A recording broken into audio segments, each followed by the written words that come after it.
안녕하세요. 미소담 한의원 덕천점 원장 공신호입니다. 오늘은 과민성 대장 증후군의 가스형에 대해서 이야기를 해보려고 합니다. 배에서 가스가 차면서 배가 부글거리거나 꾸르륵거리는 분들이 있습니다. 소리가 너무 심해서 옆사람 보기 부끄럽다고 표현합니다. 한의학 서적에서는 복중매명이라고 하여 천둥 번개가 치는 것 같다고 표현을 해놨습니다.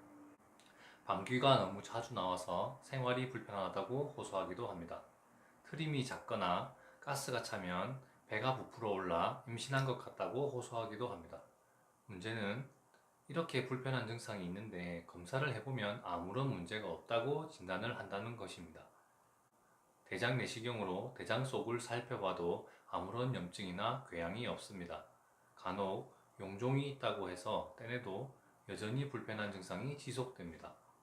엑스레이나 CT를 찍어봐도 가스가 차 있는 것만 보일 뿐 종양 같은 문제는 없다고 합니다. 이런 경우를 과민성 대장 증후군이라고 부릅니다. 장내 세균의 무리에 균형이 깨지는 현상이 관찰되면서 장내 유산균을 증가시키려는 방향으로 치료를 하려는 시도를 하고 있습니다. 이를 프리바이오틱스, 프로바이오틱스라고 부릅니다. 하지만 유산균을 먹어서 장까지 도달하기가 너무 힘듭니다. 캡슐에 넣어서 해보기도 하고 유산균의 먹이가 되는 것을 먹어서 장내에 있는 유산균이 더 잘 자라도록 유도하는 방법도 있지만 해결이 되지 않는 경우가 많습니다.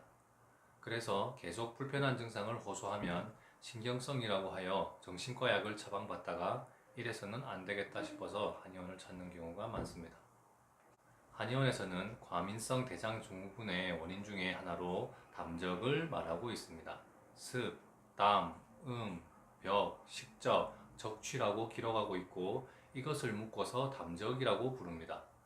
담적이 발생하는 원인은 첫 번째가 잘못된 식습관입니다.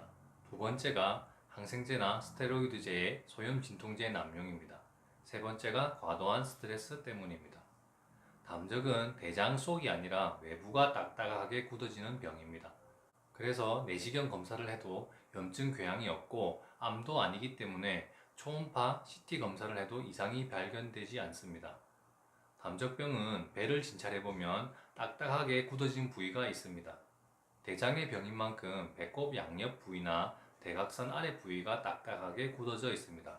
그와 함께 변비, 설사, 복통 등의 대장 기능과 관련된 이상 증상이 지속됩니다. 이런 증상의 유형에 따라 가스형, 복통형, 설사형, 교차형 등 여러 가지로 구분을 하고 있습니다.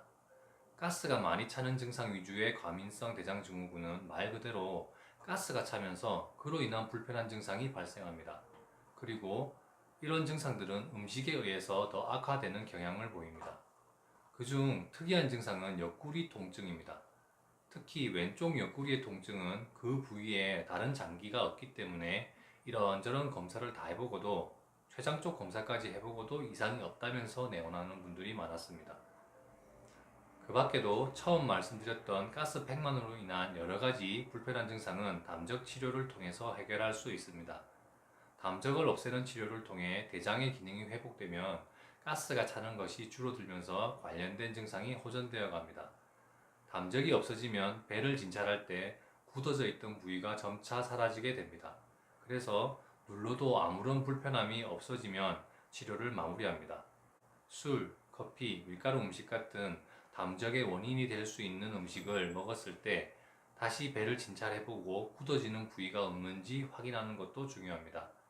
여기까지 통과하게 된다면 재발의 가능성이 많이 낮아졌다고 판단할 수 있습니다.